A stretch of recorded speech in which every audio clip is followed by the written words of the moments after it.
Halo, selamat siang pemirsa. Protes gaji tidak kunjung naik. Ribuan hakim dari berbagai daerah mulai hari ini melakukan aksi cuti massal. Saya Reza Helmi, inilah seputar Aindu Siang selengkapnya.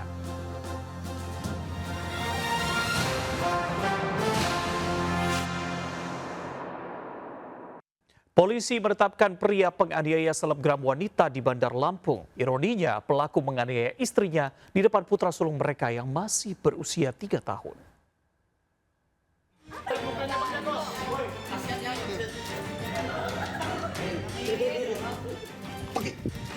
Jangan kayak gitu. Kasus kekerasan dalam rumah tangga yang menimpa selebgram ASN berbuntut panjang. Pasca viral di media sosial, suami korban Aditya Prayogi 32 tahun diperiksa polisi. Usai pemeriksaan selama 10 jam, polisi menetapkan Aditya Prayogi sebagai tersangka. Sebulan terakhir pelaku menganiaya korban hingga korban mengalami luka memar. KDRT pelaku kepada korban dilakukan di depan anak pertama mereka yang masih berusia 3 tahun. Rumah tangga korban dan pelaku dalam proses perceraian, mereka pun berebut hak asuh anak. Pemicu masalah rumah tangga ini karena faktor ekonomi. Maunya ikut bapaknya. Alasannya Om? Alasan nggak tahu, anak itu nggak mau ikut ibunya. Dipaksa aja. Jadi selama berapa bulan ini memang cucu kita tuh ikut ke ayahnya Om ya? Belum, ya selama dari kecil yang mandiin segala macam itu ayahnya. Nggak banyak bersyukur, anak saya nggak sanggup lagi biayain dia ini. Jadi hidupnya wah, sosialita. Sosialita ya? Jadi mau hidup? Saya gaji cuma 7 juta. Dari hasil pemeriksaan yang kita lakukan pada yang bersangkutan atau pelapor atau korban ini sudah berulang kali, namun selalu dimaafkan, dan hari ini atau pada saat kejadian terakhir ini yang bersangkutan meminta untuk proses hukum. Setelah menyita rekaman kamera CCTV pakaian korban serta surat visum korban, polisi akan memeriksa kejiwaan pelaku. Polisi bakal menjerat tersangka KDRT dengan ancaman hukuman pidana 5 tahun penjara. Dari Bandar Lampung, Andres Afandi, iNews melaporkan. Pemirsa, jembatan gantung tiba-tiba putus saat sedang dilintasi belasan siswa SD. Akibatnya sejumlah siswa terperosok dan luka-luka.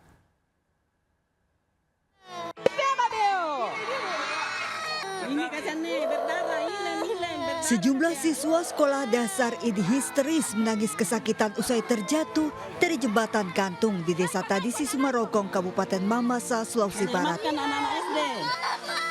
Jembatan sudah rubuh. Warga bergegas menolong korban, sejumlah bocah terluka dilarikan ke puskesmas.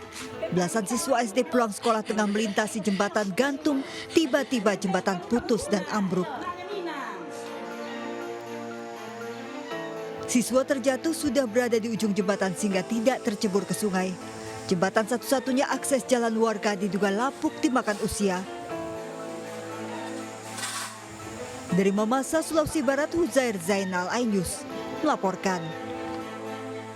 Berikutnya, kebakaran disertai suara ledakan di SD Negeri 01 Cempaka Baru, Jakarta Pusat membuat panik warga sekitar sekolah. 2 ruang kelas dan 1 gudang buku di lantai 1 dan 2 hangus terbakar. SD Negeri 01 Cempaka Baru, Jakarta Pusat terbakar Minggu siang. Api berkobar dan merambat dengan cepat ke lantai 2. Tidak ada siswa dan guru di gedung sekolah karena hari libur. Namun kebakaran membuat panik warga sekitar sekolah.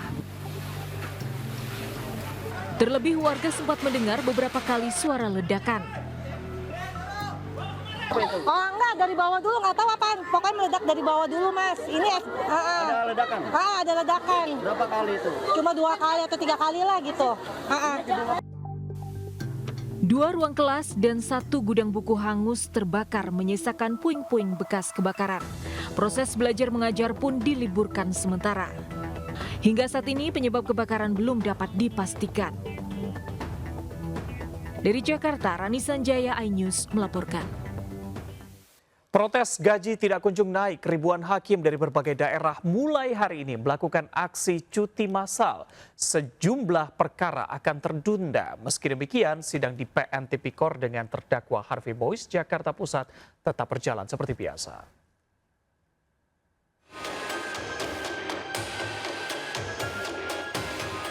Hari pertama aksi mogok cuti massal protes hakim se-Indonesia, namun di PN Tipikor Jakarta Pusat, sidang tetap terjadwal seperti biasa.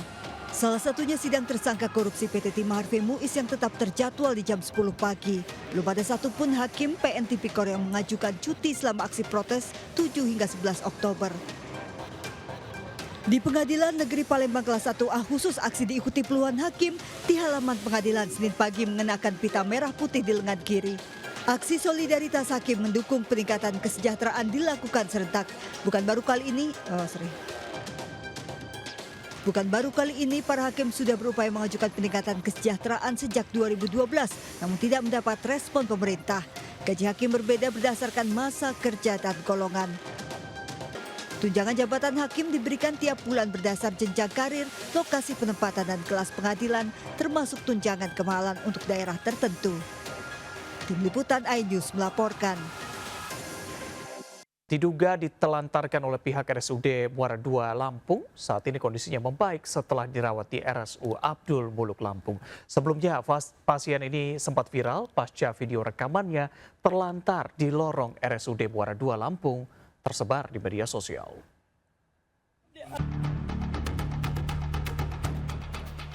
Naufal, pasien anak warga Muara II Oku Selatan, berangsur pulih setelah dirawat intensif di Rumah Sakit Umum Abdul Muluk, Bandar Lampung. Sakit sabutan. Kami lagi ini, ya Allah, ada aku lagi ini. Sebelumnya pasien anak ini diduga ditelantarkan di lorong RSUD Muara II Lampung. Naufal diantar oleh keluarganya ke rumah sakit karena kritis, namun Naufal tidak mendapat perawatan. Orang tua Naufal akhirnya menyewa mobil ambulans untuk membawa Naufal ke Rumah Sakit Batu Raja, lalu akhirnya ke Rumah Sakit Umum Abdul Muluk, Bandar Lampung. Bawalah perawat dari Ismadana, tidak puluk tolenya. Malah dokter itu musirnya, pegangnya baik, anak aku pegang cak ini, tidak pegangnya. Setelah dirawat selama 4 hari di Rumah Sakit Abdul Muluk, kondisi Naufal semakin membaik. Pihak keluarga belum mendapat penjelasan dari RSUD Muara II penyebab penolakan perawatan Naufal yang dibawa ke rumah sakit dalam kondisi kritis. Dari Bandar Lampung, Andres Afandi, iNews melaporkan. Pagi ini sekitar pukul 7, 20 WNI dan 1 WNA yang dievakuasi dari Lebanon tiba di Bandara Soekarno-Hatta, Tangerang, Banten. Ke-21 orang ini diterbangkan dari Amman, Yordania. Setelah menjalani pemeriksaan kesehatan dan pengecekan administrasi, rombongan WNI ini diizinkan untuk pulang ke daerah masing-masing. Sebagian besar WNI yang ikut dalam gelombang kelima evakuasi ini berprofesi sebagai mahasiswa dan sebagian pekerja di Lebanon. Sementara 20 WNI yang tergabung dalam gelombang keempat dievakuasi dijadwalkan akan tiba di Indonesia sore nanti. Evakuasi WNI di Lebanon harus dilakukan dengan membawa para WNI keluar dari Lebanon menuju ke Suriah, lalu ke Amman, Yordania, karena penerbangan hanya bisa dilakukan melalui bandara di Amman.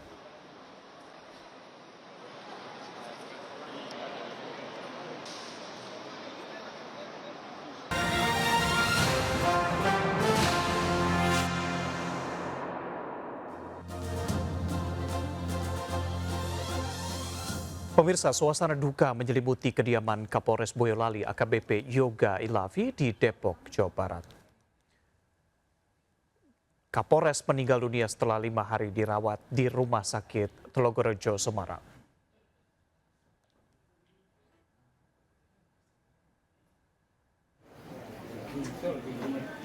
Sejak pagi ratusan pelayat datang ke rumah duka Kapolres Boyolali AKBP Yoga Buana Difta di perumahan Bukit Novo, Pancoran Mas.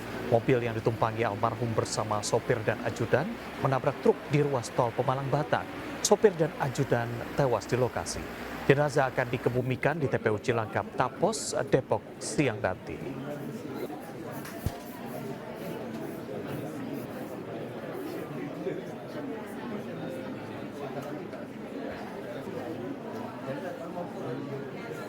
Pemirsa, harga kebutuhan pokok turun, namun pedagang justru gigit jari karena pasar yang sepi. Pedagang mengeluh omset mereka turun, barang dagangan tidak ada yang beli.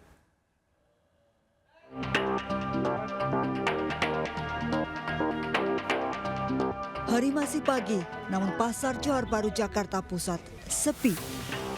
Padahal harga kebutuhan turun namun tidak membuat pembeli menyerbu pasar untuk berbelanja.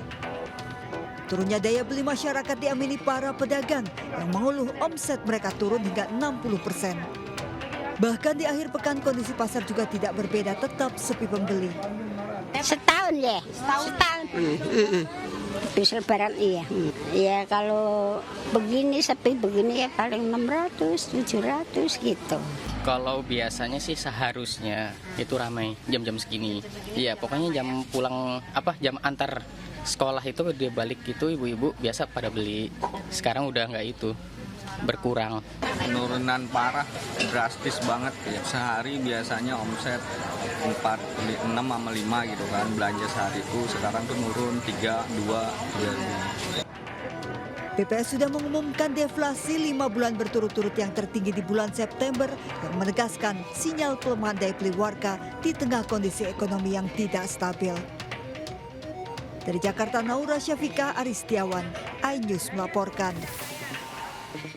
Menjadi korban PHK tak memutus kreativitas. Seorang mantan pekerja media kini sukses menjadi konten kreator dengan mengunggah informasi seputar wisata dan budaya dari kampung. Kreatif dan konsisten menjadi kunci hingga mendapatkan penghasilan yang memenuhi kebutuhan hidup. Bahkan dari unggahannya beberapa kali mendapatkan rekan bisnis dari mancanegara. Berikut kisahnya dalam Mereka Punya Cerita.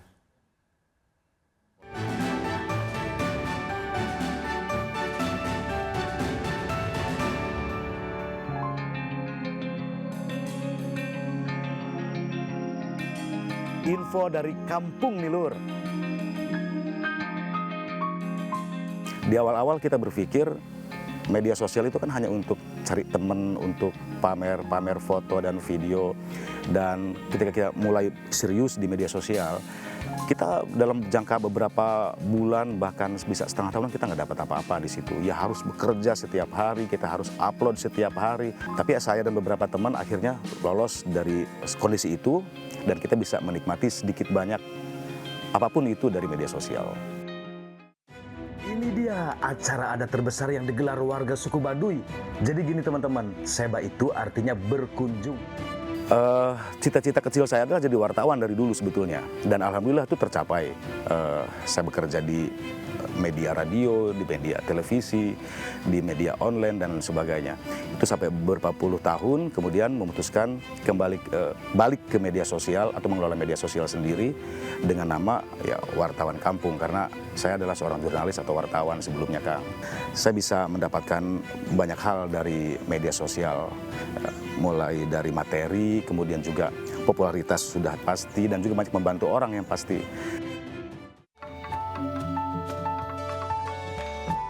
Ketika saya ngangkat Baduy gitu, komunitas Baduy semakin terkenal ya Kang ya. Kemudian karena tujuan saya juga untuk mengangkat perekonomian di Baduy, banyak akhirnya warga mengenal atau orang di luar mengenal produk-produk Baduy. Terus juga budaya Baduy banyak makin dikenal oleh masyarakat luar, termasuk dari luar negeri, banyak yang kontak saya untuk berkunjung ke Baduy. Upload aja dulu, lakukan aja dulu. Pokoknya nggak usah berpikir gimana video saya harus bagus, harus sinematik. Enggak. Di media sosial tuh beda karakternya. Yang penting sesuai dengan niche kamu. Misalnya kalau saya pedesaan, apapun yang ada di desa gitu. Orang lagi nyangkul di sawah, orang yang lagi ada acara keagamaan, orang yang lagi ada, pokoknya setiap kegiatan yang ada di desa. Nggak usah berpikir harus bagus dulu, harus alat-alat lengkap dulu. Nggak, pakai handphone sederhana pun bisa langsung memulai pekerjaan sebagai konten kreator kan.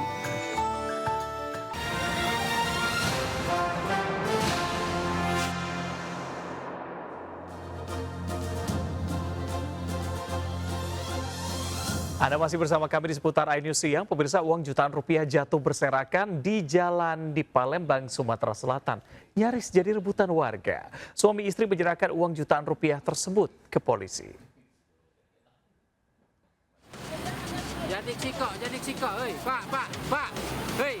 Dedi dan Desi memunguti uang jutaan rupiah yang jatuh berserakan di Jalan Ria Kudu, Palembang, Sumatera Selatan. Pasangan suami istri ini juga mengamankan dompet pemilik uang. Uang berserakan hampir jadi rebutan warga. Menghindari uang berpindah ke tangan-tangan jahil, suami istri ini bergantian merekam video. Uang 3,4 juta rupiah beserta dompet pemilik uang diserahkan Desi dan suaminya ke Polrestabes Palembang. Sesuai data KTP dalam dompet, uang milik Ahmad Syafi'i warga Kecamatan Seberang Ulu 1. Dengan hati-hati petugas damkar memotong bangku sekolah memakai gerinda mini. Jari kelingking Muhammad Tugu Daniel Firdaus, pelajar SMA Negeri 1 Tenggarang Bondowoso tersangkut di lubang bangku. Siang ini saya ajak Anda untuk kulineran di kawasan Blok M Jakarta Selatan yang memang nggak ada matinya. Nah, untuk Anda yang suka makanan manis dan asin, jangan lupa untuk mampir ke Festival Kuliner di Blok M Square karena ada banyak pilihan jajanan yang menggiurkan.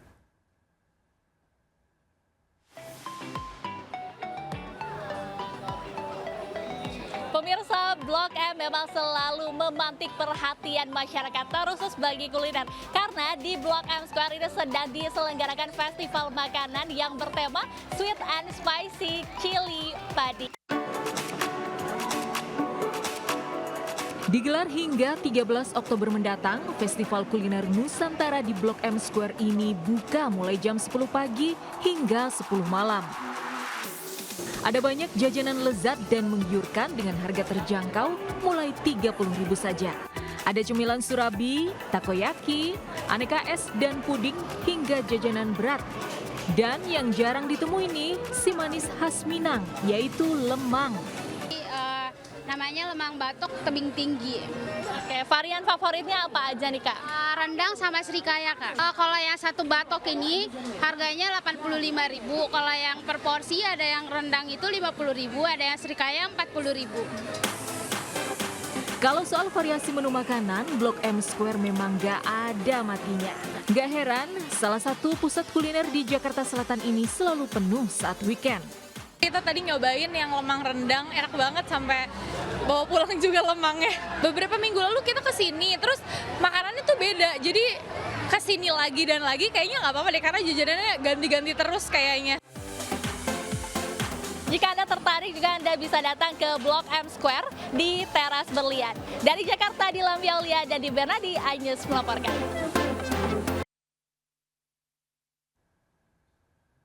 Memeriahkan HUT ke-79 TNI, Panglima TNI, Kapolri hingga Menteri PUPR ngeband mengiringi Menhub menyanyikan sejumlah lagu di IKN Kalimantan Timur. Kami akhiri jumpa kita siang ini. Saya Reza Helmi bersama tim yang bertugas. Terima kasih, tetap semangat dan sampai jumpa.